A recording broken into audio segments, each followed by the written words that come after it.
Nitakuwa na somo ambalo tutatembea nalo Mungu akitujalia. Linasema hatua za mtu kufunguliwa au kukombolewa kutoka katika vifungo vya shetani. Hatua za mtu kufunguliwa kutoka katika vifungo vya shetani. Hebu sema hatua za mtu kufunguliwa kutoka katika vifungo vya shetani. Hatua za mtu kufunguliwa kutoka katika vifungo vya shetani. Baba, nakubariki wewe na kutukuza wewe uliyeko katikati yetu. Umetuleta kwa kusudi maalum ili utufanye imara kwa ajili ya ufalme wako na mapenzi yako hapa duniani na hata kule mbinguni. Katika jina la Yesu Kristo wa Nazareti, namleta kila mmoja ambaye umemsogeza mbele zako apate kusikia. Nasimama nami Bwana kwa msaada wa nguvu zako na uwezo wako, sote tukiomba neema ya uwezesho katika kusikia na katika kuachilia neno lako ili tukapate kulisikia. Kwa jina la Yesu Kristo wa Nazareti, natambua siwezi kitu bila wewe Bwana, kwa maana imeandikwa tunayoweza mambo yote katika wewe utuwezeshaye. Nipe neema ya kusimama na kufumbua kinywa changu mbele ya watakatifu wako hawa. Jaza maarifa na ufahamu toka kwako Mungu, kwa jina la Yesu Kristo wa Nazareti. Roho Mtakatifu uyafunuaye yaliyofichwa, ile maana ya asili iliyositirika, uifunue kwetu, nami katia ufahamu uletao ushindi na ukombozi ulio mkamilifu, Bwana, katika ulimwengu huu wa sasa hata ule uchao. Kwa jina la Yesu Kristo wa Nazareti hai, ninatambua shetani huna mamlaka. Vile umeshindwa kutuzuia tusifike mahali hapa, ndivyo usivyo na uwezo wa kulizuia neno lako la Mungu lisipenye ndani yetu, lisipate kuleta uzima ndani yetu, lisipate kuleta ukombozi mtimilifu katika maisha yetu, kwa jina la Yesu Kristo. Hivyo ndivyo ninakuseta kwa uwezo wa nguvu na mamlaka ya jina la Yesu. Ninakufunga kwa damu ya mwana kondoo. Njia zako zote za utendaji katikati ya kusanyiko ninazifunga kwa amri na mamlaka ya nguvu ya jina la Yesu Kristo wa Nazareti aliye hai. Ninatangaza peke yako Mungu utasimama katikati yetu na kutusaidia katika utukufu wa nguvu zako, kwa jina la Yesu Kristo aliye hai. Amen. Sema amen. Sema amen. Wangapi wanatamani kumwona Mungu kipekee sana katika semina hii, katika kongamano hili la Pasaka? Wangapi? Vile ulivyojiandaa ndivyo utakavyokwenda kukutana na Mungu. Biblia yangu inasema maandalio ya moyo ni ya mwanadamu, jawabu linatoka kwa Mungu. Yako mambo Mungu ambayo amekusudia kuyafanya katika semina hii. Siku hizi 4 ambazo Bwana ametupa zinakwenda kuwa siku za tofauti sana katika maisha ya kila mmoja aliyejiandaa. Hebu sema amina. Nina imani hatutatoka kwa usawa. Kila mtu atapokea kwa kadiri alivyojiandaa. Jinsi utakavyokuwa umejipanga kupokea kitu kutoka kwa Mungu, ndivyo utakavyopokea. Haleluya. Ndivyo utakavyokwenda kupokea. Nimesema tuna neno linalosema hatua za mtu kufunguliwa kutoka katika vifungo vya shetani. Kwa nini? Hebu tuangalie kitabu cha Luka sura ya 4 mstari ule wa 17. Tuangalie kitabu cha Luka sura ya 4 mstari wa 17. Mtu mmoja anayeweza kusoma kwa ukaribu sana na kwa uzuri, naomba ashike Biblia yake ili tuweze kwenda pamoja naye. Haleluya. Tutasoma Biblia zetu zote zile Mungu alizotupa nazo hapa. Zinatofautiana katika fafanuzi, lakini tutasoma zote ili tupate ufahamu wa kutosha. Haleluya. Sura ya 4, kitabu cha Luka sura ya 4 mstari ule wa 17. Tuanzie hapo. Biblia inasema katika Luka 4:17, na akapewa chuo cha nabii Isaya, akakifungua chuo, akatafuta mahali palipoandikwa, Roho wa Bwana yu juu yangu, kwa maana amenitia mafuta kuwahubiri maskini habari njema, amenituma kuwatangazia wafungwa kufunguliwa kwao, na vipofu kupata kuona tena, kuacha huru waliosetwa, na kutangaza mwaka wa Bwana uliokubaliwa. Akakifunga chuo, akamrudishia mtumishi, akaketi na watu wote waliokuwamo katika sinagogi wakamkazia macho. Amen. Ishia hapo. Haleluya, wateule wa Mungu. Amen. Haleluya, watakatifu wa Mungu. Amen. Nianze kwa kusema Yesu alikuja kwa kusudi hapa duniani.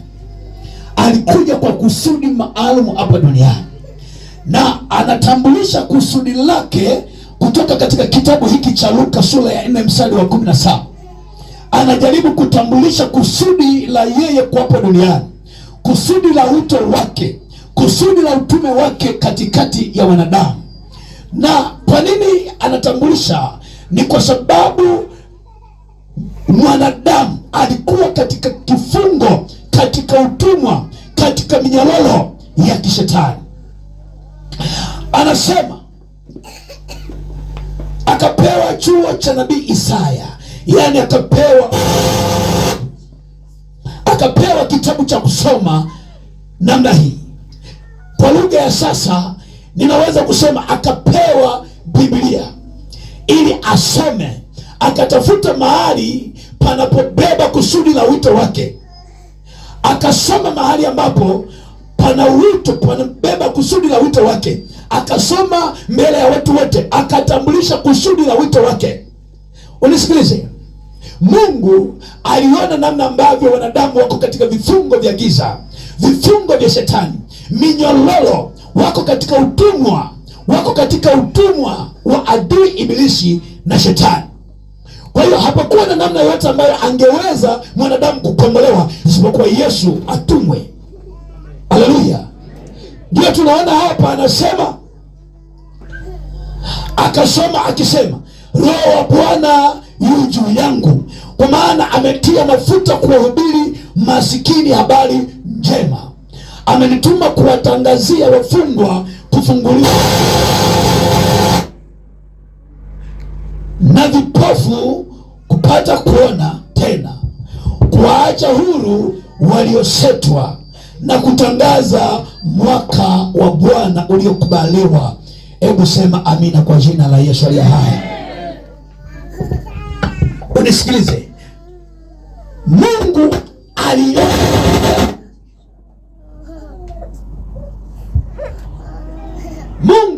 aliona mwanadamu akiwa katika vifungo. Jambo la kwanza, mambo kadhaa. Mungu alitazama akaona mwanadamu hajasikia habari njema za ufalme wa Mungu aliye hai. Haleluya, haleluya. Lakini aliona mwanadamu huyu ni masikini. Biblia inasema kwamba heri walio masikini wa roho. Kwa hiyo aliona ni masikini, ni mhitaji, anahitaji kutajirishwa, anahitaji kujazwa. Nilikuwa ni hitaji la mwanadamu kabla Yesu hajaja. Alikuwa hajasikia habari njema. Haimaanishi hazikuwepo habari zingine huko duniani.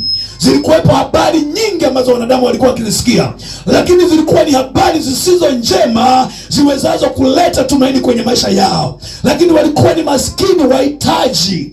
Hebu sema amina kwa jina la Yesu aliye hai. Lakini pia walikuwa ni wamefungwa. Mwanadamu alikuwa amefungwa, yuko katika vifungo na minyororo. Hatua kwa hatua utaelewa namna mwanadamu alikuwa katika vifungo.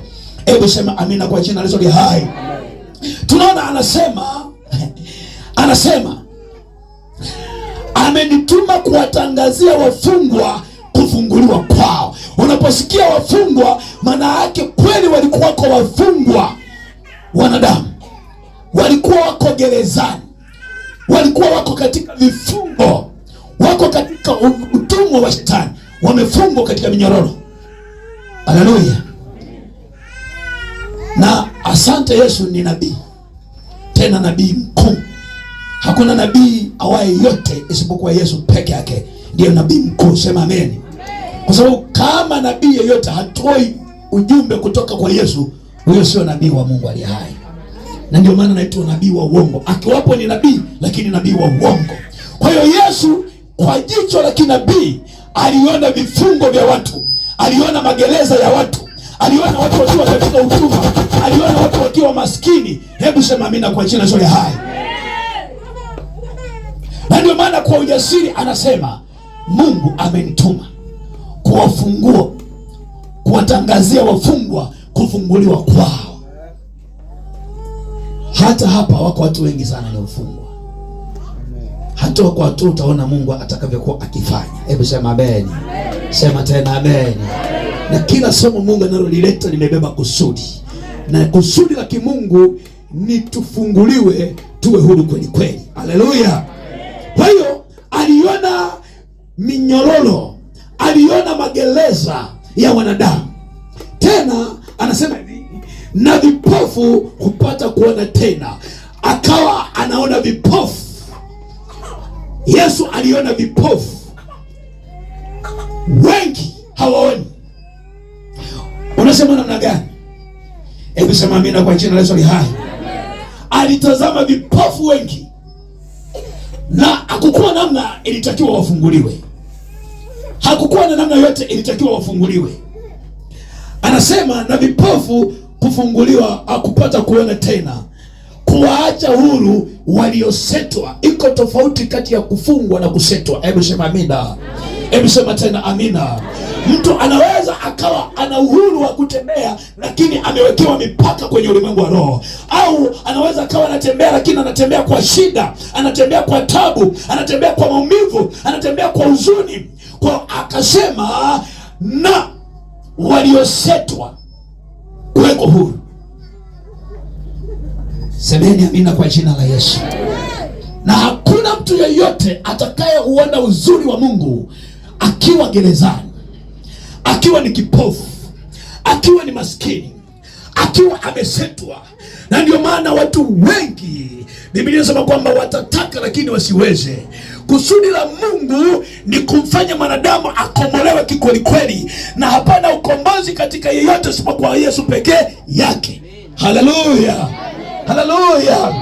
Kadiri tunavyotembea pamoja na mimi, utaona namna ambavyo Mungu anakutoa hatua kwenda hatua, hatua kwenda hatua, na hautajuta kuwepo kwenye ulimwengu huu. Hebu sema amina. Wala hutajuta kuitwa mtu aliyeokoka, kuitwa mtumishi wa Mungu. Kwa hiyo hakuna mtu anaweza kuona uzuri wa Mungu akiwa gerezani. Kawaulize walio gerezani. Wanatamani hata kuchungulia jua, wanatamani hata kupunga kwa upepo, wanatamani hata kuona vitu kadhaa huko nje. Wako katika vifungo. Na mtu yeyote akiwa kwenye gereza la kiroho, gereza la kipepo, yuko kwenye utumwa usio wa kawaida. Hebu sema amina kwa jina la Yesu. Yako mambo huwezi ukayaona, iko hali huwezi ukakutana nayo, kiko chakula hauwezi ukala. Kuna namna unaweza ukatamani ungetembea, lakini unazibwa, unazingirwa na ukuta, unazuiliwa na ukuta. Lakini aliye huru, ndio maana wewe umetoka Nemba, umetoka Kabindi, umetoka Kibaoni kule, umetoka kule Rukiri, umetoka Bukoba, umekuja hapa kwa sababu uko huru. Kuna namna ukiwa unatembea umekuwa huru, ukaona hiki, ukaona kile, ukaona kile, umekuwa huru. Lakini aliyeko gerezani hana uhuru kama ulioko. Wako watu walio katika gereza la ulimwengu wa kiroho, na mpango wa Mungu katika semina hii ni kuhakikisha wanafunguliwa kwa jina la Yesu aliye hai. Ni kuhakikisha gereza linawachia kwa jina la Yesu aliye hai. Ni kuhakikisha tunafunguliwa kwa jina la Yesu aliye hai. Ndio unaweza kusema utaona hatua kwa hatua, utagundua nilikuwa kwenye kifungo, nilikuwa gerezani, nilikuwa mtumwa. Na kusudi la Yesu kwenye semina hii ni kuhakikisha kila mmoja anatoka kwenye vifungo vya shetani, anatoka kwenye gereza la shetani. Utakapotoka kwenye gereza la shetani, nataka nikwambie utaanza kuona vitu ambavyo ulikuwa huoni mwanzoni. Utaanza kusikia vitu ambavyo ulikuwa usikii mwanzoni. Utaanza kupokea vitu ambavyo ulikuwa upokei mwanzoni. Utaanza kuona vitu ambavyo hapo kwanza ulikuwa hujaviona. Hebu sema amina kwa jina la hai. Maana utatoka kwenye ukuta wa gereza. Sema amina kwa jina la Yesu. Sema Bwana, Roho wa Bwana yu juu yangu, kwa maana amenituma. Na hiyo ndiyo kazi ya Yesu mpaka leo. Hebu sema amina kwa jina la hai. Wangapi wanaamini Yesu yuko mahali hapa? Wangapi wanaamini Yesu anatimiza kusudi lake la kuwafungua watu walio kwenye magereza, watu walio katika vifungo, watu walio gizani, watu waliosetwa? Sikiliza nikwambia, usipotambua kwamba Yesu yuko mahali hapa, huwezi kukutana na yeye. Hebu sema amina. Wote wanaoamini yupo, wanatarajia kumwona, wanatarajia kumsikia, wanatarajia kuona mguso wake. Amina kwa jina la Yesu hai.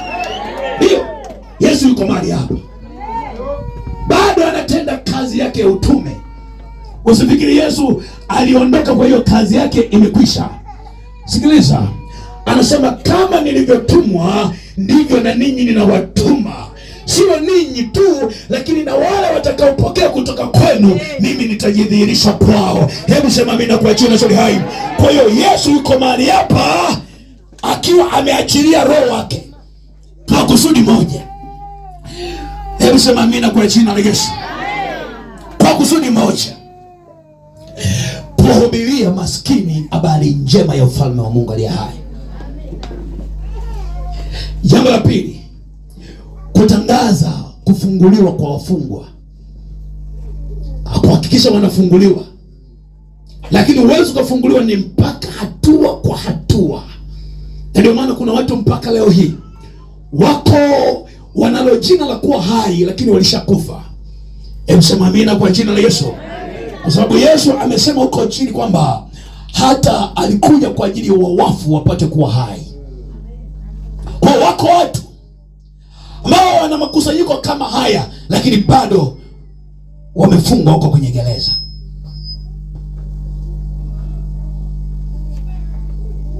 Wangapi wanatamani kufunguliwa? Wangapi wanatamani kufunguliwa?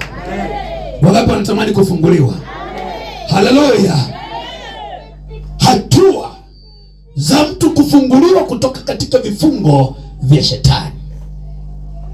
Hebu sema hatua za mtu kufunguliwa kutoka katika vifungo vya shetani. Hatua za mtu kufunguliwa kutoka katika vifungo vya shetani. Kwa hiyo tunaangalia kitabu tena cha kitabu cha Marko sura ya kwanza mstari ule wa 14 na ule mstari wa 15. Hebu mtu mmoja apate kunisomea kitabu cha Marko sura ya 14 mstari wa 15. Biblia inasema 14, Biblia inasema hata baada ya Yohana kutiwa gerezani, Yesu akaenda Galilaya akihubiri habari njema ya Mungu, akisema wakati umetimia na ufalme wa Mungu umekaribia, tubuni na kuiamini Injili. Naenda kitabu cha Mathayo 11 sura ya 4. Na sura ya 11 mstari wa 4. Mathayo 11 mstari wa 4.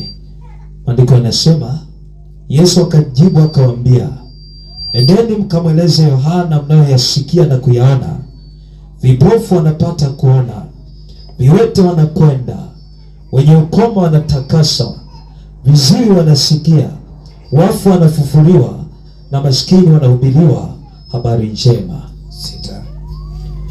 Naye heri awaye yote asiyechukizwa nami.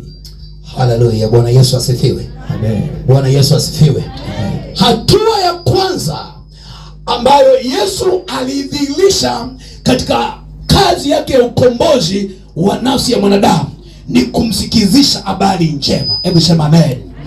Hatua ya kwanza ya ukombozi kwa nafsi yoyote, kwa mtu yeyote, ni lazima asikie habari njema. Wote ambao waliowahi kusikia lakini hawakusikia habari njema hawajakombolewa mpaka leo. Amen. Haleluya.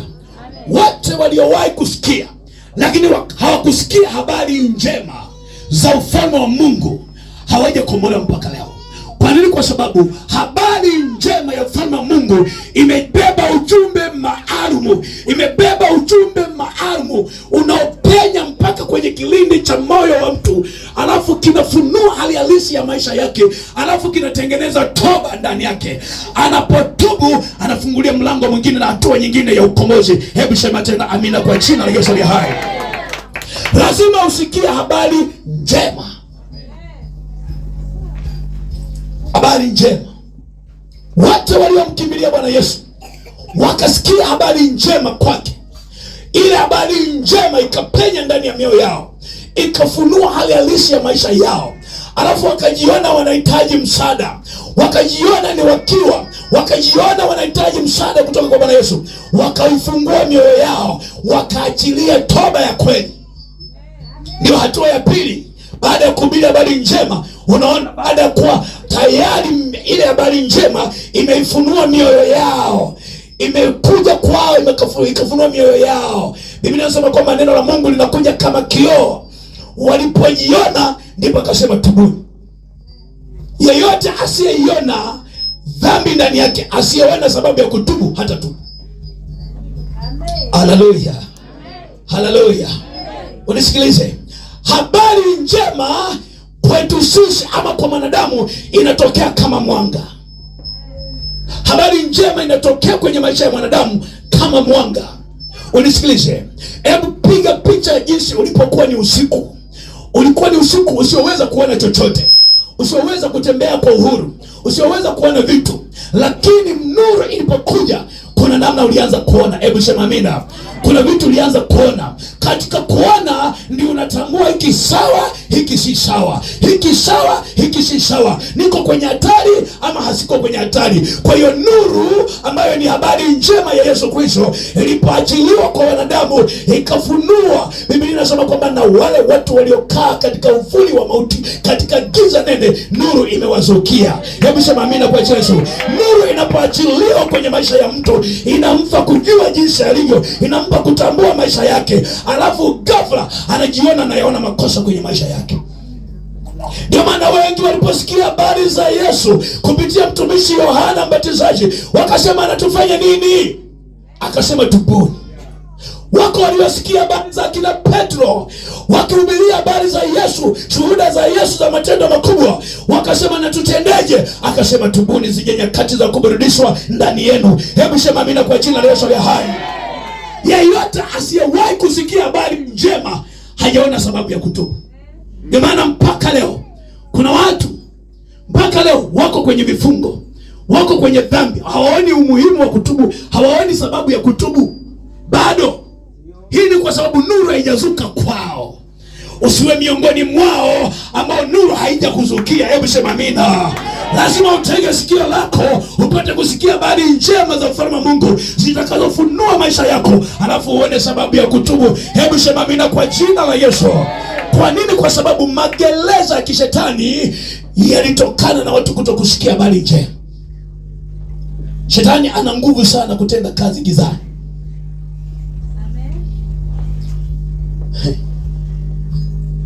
Haleluya. Unisikilize. Unaona jinsi inavyokuwa tabu kwako kutembea gizani, kufanya chochote ukiwa gizani. Unaona shida, unaona tabu, unaona hauna uhuru, hauna uhakika, una mashaka mengi. Unapokuwa katika giza unakuwa na tabu nyingi. Lakini wakati huo huo aliyezoea giza anakuwa huru kweli. Kawatazame wanyama ambao wao maisha yao wanapenda giza, ni watu wa kutembea gizani. Mchana anapofushwa na ile nuru, hana ujanja wa kukimbia, hana ujanja wa kufanya mambo mengi, lakini usiku, haleluya, lakini usiku ni hodari. Kwa hiyo lile giza lilokuwa limefunika wanadamu liliwafanya wampe shetani nguvu, likamfanya shetani kuwa na nguvu, kwa sababu shetani ni mfalme wa giza. Sema amina. Ni hodari katika mambo ya giza, ni shujaa katika mambo ya giza. Kwa hiyo kwa sababu watu hawakusikia habari njema, giza lilikuwa limewafunika, shetani akawateka kirahisi, akawakamata kirahisi, alafu akawaweka kwenye gereza. Amen. Siku moja Bwana Yesu akaniambia, Injili imebeba mambo makuu matatu. Sema amina. Imebeba mambo makuu matatu tu. Jambo la kwanza ni kumfunua mtu alivyo. Sema amen. Na kumwonyesha dhambi, na kumwonyesha makosa mbele za Bwana, maovu mbele za Bwana, mambo yasiyofaa mbele za Bwana. Injili ya ufalme wa Mungu lazima iyafunue maisha ya mtu, alafu inamuonyesha yasiyompendeza Mungu, makosa yote mbele za Mungu. Inamfunulia ili hapana, ili hapana, ili hapana, ili hapana, ili hapana. Alafu injili inaleta solution, inampa njia ya kutoka katika hayo makosa. Amen. Injili ya Yesu. Haleluya. alafu kisha mtoa mtu katika hayo makosa, inampa tumaini la uzima wa milele. Haleluya! Hiyo ndiyo injili kamili ya Yesu Kristo. Injili isiyokuwa na mambo hayo makuu haiwezi kuleta ukombozi kamili kwa mwanadamu. Kwa hiyo wale wote wanaojitenga wasisikie kweli wako kwenye utumwa mpaka leo, wako kwenye vifungo mpaka leo, na ndio ambao wamekuwa wateja wa shetani mpaka leo, wamekuwa watumwa wa shetani mpaka leo, wamekuwa katika magereza mpaka leo. Lakini wote waliomkimbilia Yesu wakaenda nuruni. Biblia inasema kwamba nuru itawaweka huru, na watakuwa huru kweli kweli. Mtaijua kweli, maanake mtajua hali halisi ya maisha yenu. Mtajua yampendezayo Mungu na siyo mpendeza Mungu. Mtajua yamchukizayo Mungu na yasiyo mchukiza Mungu. Mtajua yale yamfurahishayo Mungu. Mtajua mapenzi ya Mungu. Alafu hayo mapenzi ya Mungu yatawaweka kweli, yatawaweka huru, na mtakuwa huru kweli kweli. Amen. Wote wasiotaka kusikia habari njema, habari njema za Yesu haziji kama utakavyo wewe, zinakuja kama yeye atakavyo. Amen. Unisikilize tena. Habari njema za Yesu Kristo zinakuja na mfumo, haziji kama vile unavyotaka wewe, zinakuja kama Mungu atakavyo. Na ndio maana Bwana Yesu akiwa anajua kanuni ya Mungu akasema, Bwana, si kama mimi nitakavyo, ila wewe utakavyo, mapenzi yako yatimizwe. Alafu akaupata ukombozi wa milele, akapewa jina lipitalo majina yote, akayatiisha mapenzi yake, akayaondoa mapenzi yake, akajitenga na mapenzi yake, akayatafuta mapenzi ya Baba. Alafu mapenzi ya Baba yakafanya lipendezalo kwake, yakamnyanyua, yakamketisha juu. Na ndio maana anaitwa mfalme wa mfalme, anaitwa Bwana wa mabwana, anaitwa Mungu wa miungu, anaitwa Yehova, anaitwa Mungu mkuu. Hebu sema amina kwa jina la hai. Na siku zote yeyote anaitiwa ufahamu, akaondoa mapenzi yake, akaanza kuyatafuta mapenzi ya Mungu, kanuni ya Mungu, akimjaza mtu mapenzi yake, anamuinua, anamkuza, anamheshimisha, anampa nguvu, anamfanya kuwa hodari, anamfanya kuwa shujaa, anatia fahamu ndani yake, na ameahidi anajidhihirisha ndani yake. Haleluya! Yeyote anayeng'ang'ana na mapenzi yake mwenyewe hajawahi kukutana na Mungu wala ukombozi kamili wa kiungu ndani yake. Bwana Yesu asifiwe. Kwa hiyo hatua ya kwanza ili mwanadamu aweze kukombolewa kikamilifu ni lazima asijitenge na kusikia habari njema. Wengi wanapenda kusikiliza habari za wanadamu, habari za ulimwengu, habari zidanganyazo. Ukisoma katika Isaya, haleluya, hebu tuangalie katika kitabu cha Isaya. Kitabu cha Isaya sura ya 30, tuanzie ule mstari wa 9. Angalia kitabu cha Isaya sura ya 30 mstari ule wa 9. Uone watu hawa wasioitaka habari njema ya Mungu. Nisomee msomaji. Biblia inasema Isaya 30 kuanzia mstari wa 9. Kwa maana watu hawa ni watu waasi, ndio watoto wasemao uongo, watoto wasiotaka kuisikia sheria ya Bwana. Wawaambiao waonaji msione, na manabii msitoe unabii wa mambo ya haki. Tuambieni maneno laini, hubilini maneno yadanganyayo. Tokeni katika njia. Amen. Unaona hawa watu hawataki kusikia habari njema. Wanasema hawa ni watu waasi. Yeyote asiyeisikia habari njema, asiyetaka kusikia habari njema, atatembea katika uasi, atakaa katika uasi, atakuwa mtumwa wa uasi. Sasa wanasema hivi, ni watu waasi, watoto wasemao uongo. Yeyote asemaye uongo tayari maana yake ametengwa mbali na kweli, ametengwa mbali na habari njema, kwa sababu habari njema ndani yake hakuna uongo. Haleluya. Tena anasema hivi, watoto wasiotaka kuisikia sheria ya Bwana. Habari njema ni sheria ya Mungu. Amen. Haleluya. Tena wawaambiao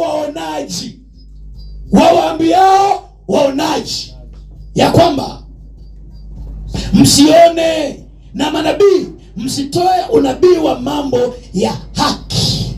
Ni watu ambao hawataki kuisikia kweli. Unisikilize, wanaposema wanawaambia waonaji kwamba msione, hii ni kwa sababu wako gizani. Unaposikia anasema wako katika giza, maana yake nini? Hawataki habari zao zijulikane, hawataki mambo yao yawe wazi, yajulikane. Wanasema nyinyi waonaji msione kwa habari ya mambo ya maisha yetu, hapana. Wala msihubiri juu ya haki, hapana. Msituambie kweli, hapana. Hubirini maneno laini laini, yale yadanganyayo. Ukiona mtu yoyote hataki kuonywa, hataki kushauriwa, hataki kuelekezwa, hataki kufundishwa, maana yake yuko kwenye kundi la watu wasemao tuambieni maneno laini laini, hubirini maneno ya danganya. Wamewafumba manabii wasione, wamefumba vinywa vyao wasiseme kwa habari ya mambo ya haki. Na kwa sababu hiyo wanafanyika kuwa mtaji wa shetani. Shetani ambaye anapenda sana wateja wake wengi ni wale wasioona, wengi wasio katika haki, wengi watendao uasi, wengi wasiotaka kushauriwa, wengi